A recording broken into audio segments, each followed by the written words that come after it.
So this is Amit. This is lecture 9 of auditing.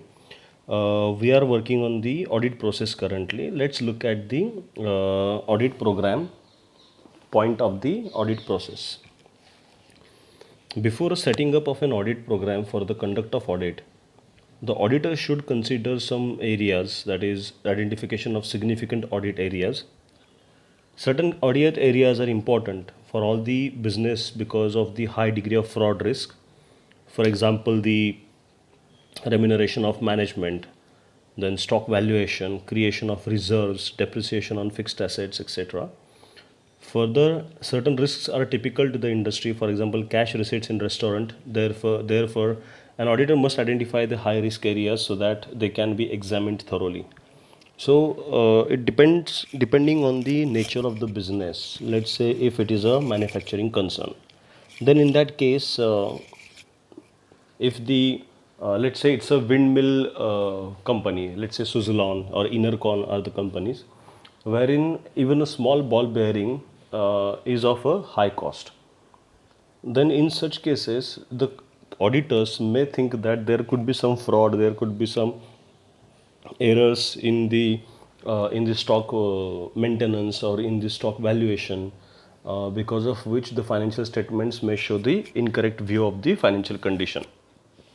So auditors will fix the areas having the high significance in the audit according to the nature of business of the organization they are auditing. In case of let us say banks, the cash is one of the main. Then the loans given to the corporates or loans given to the individuals are the ones which have high risk. They will look at the NPA percentage, and according to the NPA percentage, they will look at the top defaulters of the bank. So such type of criteria are fixed by the auditors while doing the auditing of the organizations. Then setting up of materiality level. Now let us say on an average the purchase transaction of the company is, let's say, 1 lakh rupees. So average transaction is 1 lakh rupees. So that's the normal business they are having. That's the idea the auditor will be having.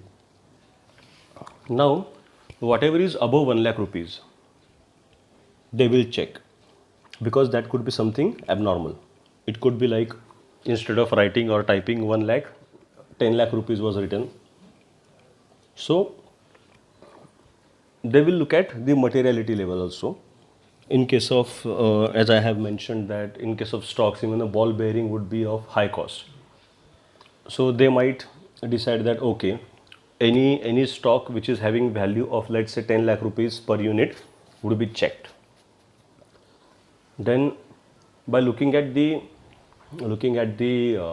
volume of transactions, they will say okay, there are, let's say, 1 lakh purchasing entries. Then they will decide on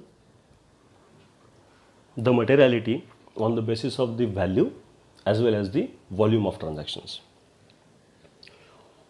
As per the book, an auditor must link a possibility of fraud to the aim of his audit and determine if the error or fraud in a particular area of the business is material or immaterial to his audit aim. This will help him in deciding the extent of audit work to be conducted. After examining the scope of audit and knowledge of the business of the client, he needs to draw up a plan of action. A plan of audit work by an auditor is called an audit program. So considering these 2 points, that is identification of significant audit area and setting up of materiality level, after doing this the audit program is prepared. According to Professor Miggs, an audit program is a detailed plan of the auditing work to be performed, specifying the procedures to be followed in the verification of each item in the financial statements and giving the estimated time required. So this definition is self-explanatory. It says that it's a plan of audit work which they are going to perform in a stipulated time period and how they are going to do it. So how each item of the transactions would be verified is mentioned in the audit program. According to Professor Taylor, an audit program is an outline of all the procedures to be followed in order to arrive at an opinion concerning the client's financial statements. So now here it talks about the volumes and value of the transactions also. An audit program consists of the procedures undertaken or for the particular work done by an accountant in carrying out an audit. It's a description, memorandum, or an outline of the work to be done. It is prepared by the auditor for the guidance and control of the assignments. It provides a guide in arranging and distributing the work and in checking against the possibility of omissions. So, in the audit plan, in the audit program, let's say if 10 auditors are doing the audit of the organization, the details of how much work will be done by which person, which auditor, and in what time that person should come do the work, plus how that work should be carried out by that auditor should be is mentioned, and the audit has to happen according to the audit program. Now, let us look at the features of the audit program. An audit program is prepared by an auditor for his guidance. He may adopt standard audit programs that are based on the type of client. That is, whether the client is a manufacturing concern, a trading concern, an education institution, etc., and make necessary changes in it to incorporate special points applicable to the client. If not, the auditor may tailor the audit program for his client keeping in view of the accounting and internal control system, the aims of the audit, the scope of audit work, special conditions affecting the client's business or entity, specific requirements of the client, etc. Now let's say it's a manufacturing concern. So whatever the already available audit programs are there, the auditor may adopt that audit program. Or if, let us say, if the manufacturing client, they say that they want to detect the fraud in stock. So if it's a manufacturing concern and the audit will be done for the stock, in that case the auditor will tailor made the program considering the stock at the center point and then identifying and detailing the audit program, the steps involved in it.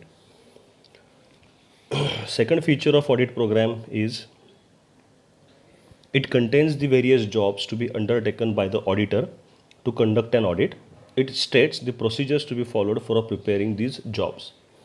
So let us say for what it says is that the audit program has the listing of all the points which needs to be covered in checking, how those points are to be checked by the auditor. So the procedure is laid down in the audit program. So if, let us say, there is an audit of payables. So in the audit program, it would be mentioned like the auditor will have to check the invoices for the random sampling that has been done. Then with the invoices, in invoice, what are the things that they need to check? Let us say the name of the name mentioned, the invoice has to be in the name of the client. Invoice should not be future dated. Invoice should be for the period for which the audit is being conducted. The price should be as per the purchase order that is created for that particular vendor. Then the invoice has to be a tax invoice. Then the invoice has to be signed by the vendor. Or if it's a computer print, then it's not required. But if it's a manually written invoice, it has to be signed by the supplier. Then the accounting entry should happen during the year in which the material was procured or the services were taken. Then whether the payment has happened as per the payment terms set up for that particular vendor or as agreed as per the purchase order or not. So such things are listed in the audit program as to what are the points they need to check. Third feature of the audit program is it also states the time frame for each audit work along with the date of starting the work and date on which the work is to be accomplished. It is very much important because the auditors, they are not handling only one client, there are multiple clients they are handling, and it becomes difficult for them if they do not if it becomes difficult for them to complete the audit of all the clients during the specified time period, because they have to even file the return and all. So there are government government legislations or government rules of completing the audit, having the annual general meeting, then paying the income tax and all. So such points also need to be considered by the auditors, and that's the reason why they have to mention the time frame in which the audit has to be completed by everyone. And the fourth main feature of the audit program is the audit clerk performing the audit task has to sign after completion. It is necessary to ensure accountability that he is responsible for any mistake if discovered later. So let's say there are 10 different auditors, audit clerks who are doing the audit. Then if, let's say, as per the audit program, X person was supposed to complete the task, but as that person fell sick, and because of that the other auditor took the charge and he or she did the work, and later if it is found that there were mistakes in that audit work done by the auditor, then if documents are not signed by the replacing auditor, else if then the person who was actually supposed to do that job will be held responsible, and the person who did the mistakes will not get punished. So it's obvious and it is important that the auditor who is doing the audit must sign the documents after the completion, so that after the audit gets over, during their review the responsibility can be placed. Then the advantages of audit program. The advantages of audit program can be outlined as: first is work is completed. As per the audit program, if the audit happens, then it is advantageous to understand that the work has been completed. Whatever is completed is signed, marked as completed in the audit program. So it is a easy tracking for the auditors how much got completed, how much is pending, and they can then decide on time frames accordingly. Progress of work, as I mentioned, it is a good tracking. So on the fingertips, then they know that how much audit has been completed, how much work is pending. If they are falling behind the time slot, time frame that they have decided for completing the audit, they will plan accordingly and they will try to finish the audit in time. Distribution of work, as per the audit program, they already know the volume of the transactions, they already know what are the areas they have to cover, the special areas and all. So considering that, they would be able to, by looking at the audit program, the auditors will be able to distribute the work amongst their team in completing the audit. And it's an audit program is a list of various audit work to be done. Some jobs are routine while some are more complex. Since an auditor is aware of the experience and competence of his audit assistants, he can assign routine jobs to junior clerks or articled clerks, and complex ones to more competent staff members. Besides, every member of the audit staff knows the task she will have to perform. In case a clerk goes on leave, it is easy to know what part of his task is still to be done, and a suitable clerk or assistant can be assigned on the job. The newcomers can also clearly know the task to be performed by them. So while performing the audit, the junior people, the junior auditor or the article clerk, they don't have to go to the seniors now every now and then. Wherever they feel that they need some guidance, they can just refer back to the audit program that is there. And later, if even after referring to the audit program, if they do not understand certain things, then only they should go to the seniors. Otherwise, there is no point in disturbing the senior auditors while performing the task, because they would also be busy performing their own tasks.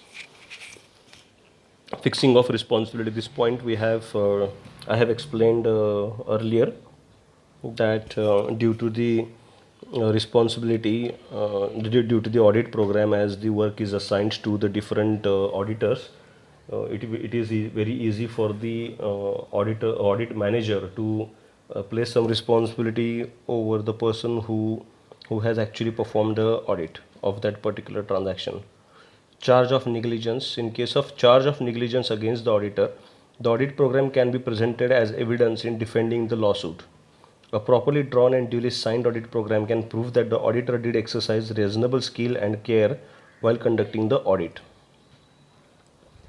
So, if let's say there is a case against the client, and if it is blamed that the auditors have not checked the areas correctly, in such case the audit program, duly signed audit program, it becomes evidence in case of in the court of law, where the auditors can prove that okay, these are the areas which we had covered, and this is the way we covered, these are the procedures we have followed, this person of our auditing team has performed these tasks. All these things can be proved with the help of the audit program. Uniformity. Uniformity of the work can be attained as the same program which with needed amendments can be followed in the subsequent audit. The audit program provides basis for subsequent revision when changes take place in the internal control or accounting system of the organization. So now, as per the Companies Act, big companies, they will be having one auditor for consecutive 5 years. Later they have to change the auditor. Now let's say in the first year itself the auditor has a detailed audit program maintained with them. Then for the audit of the subsequent years, they do not have to have a different audit program. They can follow the same audit program, but with some minor changes to it, according to the changes in the accounting system, internal controls of the organization. They may have some minor changes in it, else the audit program will remain same. In case of final review, the audit program helps the auditors to judge the performance of their clerks, and then accordingly the main auditor signs the audit report. We have seen the advantages of the audit program. The same way, there are few disadvantages to the audit program. First one is it's mechanical. There's a danger that audit program may be followed mechanically year after year, though some changes in the routine or internal check might have been introduced by the client. So in the advantages, we have seen that it would be same, it can be kept same, but minor changes would be done in the audit program if there are changes in the accounting policies or internal control system of the client. But there could be possibility that the auditors will not change the audit program, and mechanically the audit program will be followed for all the years, despite some changes in the accounting system or internal control system or internal check system of the organization. Besides, since the audit procedures are listed in detail, the audit work becomes mechanical. The audit staff and clerks may do a task mechanically without understanding their significance to the audit process. Now let us say in the first year of the audit program was designed, and accordingly the audit was performed. Now at that time there were 10 auditors who did the audit. In the second year, let's say some of the audit clerks get changed, new people coming, and if they follow the audit program mechanically, they would not be understanding the nature of the client's business. They will just follow the audit program mechanically, which will have impact on their knowledge, and as they have performed the things mechanically, they would lose the power of judgmental analysis the auditor can have. Second disadvantage is loss of initiative.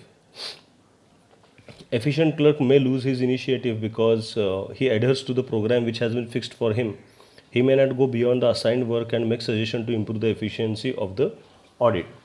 So seniors have the detailed audit program, and that program has to be followed by the auditors. So the chance of having some improvements in the audit program are lost. They won't be able to have any further initiatives they can take in the audit they are performing. They will have to depend on only the program that is designed for them. Rigidity. It would be rigid to follow what is stated in the audit program and may not change the procedures, etc., although there is a change in the system. Further, the audit clerk may regard the work entrusted to him to be the maximum work to be done and may not go some extra mile when the situation demands. So, whenever there would be any requirement of going beyond or thinking out of box, the audit clerk would not be able to do that, because there are some limitations on his work considering what is defined in the audit program. Shields inefficient staff. Inefficient audit assistants may take shelter behind the program, that is, defend these deficiencies in their own work on the pretext of absence of a matter in the audit program. Each and every detail cannot be written in the audit program, certain tasks are implied. So, if it is mentioned that they need to check the totals of some accounts, they will just check the total amount that is matching with the trial balance or not. But they will not actually have the calculator with them. They will not calculate the debit amount, total of debits, total of credits, and then check if the system is actually calculating the correct difference or the correct balance or not. They will just limit their scope of work as per what is mentioned in the audit program. Some things, now let's say if I'm talking about the internal control system, in a company where there is a new accounting system maintained, it is the duty of the auditor to understand, it is an implied duty of the auditor to understand if the system interface is correct or not. Let's say if the debit and credit total, if we take the difference between debit total and the credit total, that difference should reflect as the balance to be carried forward or brought forward to the next year. Whether that balance is matching or not, whether the total of debit is correctly being calculated by the system or not, whether total of credit is being calculated correctly or not, if the difference is getting calculated correctly or not, if the balance is getting forwarded to the next year, whether that balance forward is happening correctly or not. So the auditor, these are some implied duties the auditor should perform, but because of the audit program, they will not check, they will not go beyond the scope. Small concern. Small concerns do not need a detailed audit program. The time consumed in making the audit program can be better invested in the conduct of audit on the basis of a broad outline of audit work. Small things. Audit program cannot be so detailed or cannot be prepared minutely in minute details, because it's just a program.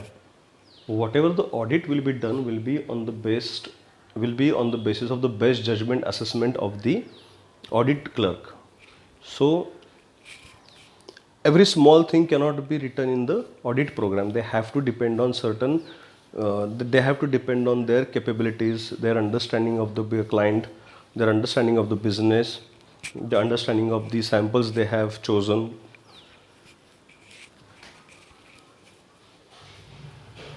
These disadvantages can be overcome by making it clear to the audit staff that the audit program is only for guidance and that they should use their initiative and intelligence during the audit. The staff should be encouraged to bring to the notice of the auditor any change in the systems of the organizations and to suggest modification in the procedures, audit tasks, etc. Besides, the audit program should be redrafted at every audit assignment according to past experiences and changes in business. So it is not only the change in the accounting system or change in the internal control system which requires the change in the audit program. There are certain things there also they need to have to get the audit program changed they have to get the audit program changed accordingly. Now, as we have seen the advantages and disadvantages of auditing program, now we will look at the manpower planning that happens during the course of the audit. While setting out the audit program, the auditor identifies the tasks to be done to perform the audit work. Manpower planning is done on the basis of the amount and complexity of the task to be done. An auditor determines the number of junior clerks, managers, etc. He does the stock taking of the actual manpower assigned to him and accordingly finds out how many more assistants he would need to do the job. Further, he may decide to take more articled clerks. Articled clerks are the students who are studying CA, who want experience, or may go for permanent staff depending upon the nature of need. Once he has the required manpower, he will assess their qualifications, their skills, etc., and allot audit work to each of the staff members accordingly. He may have senior clerks to supervise the work of the junior clerks. He may allot routine tasks to the newcomers and articled clerks and complex jobs to the seniors. Thus, the efficient allocation of audit tasks and detailed audit program will minimize the need for supervision. The conduct of audit. So far, we have seen the audit process. In the audit process, we have seen the planning of the things. Now, in the audit process, the actual conduct of our audit, how it actually happens, that we will see in the next lecture. Thank you.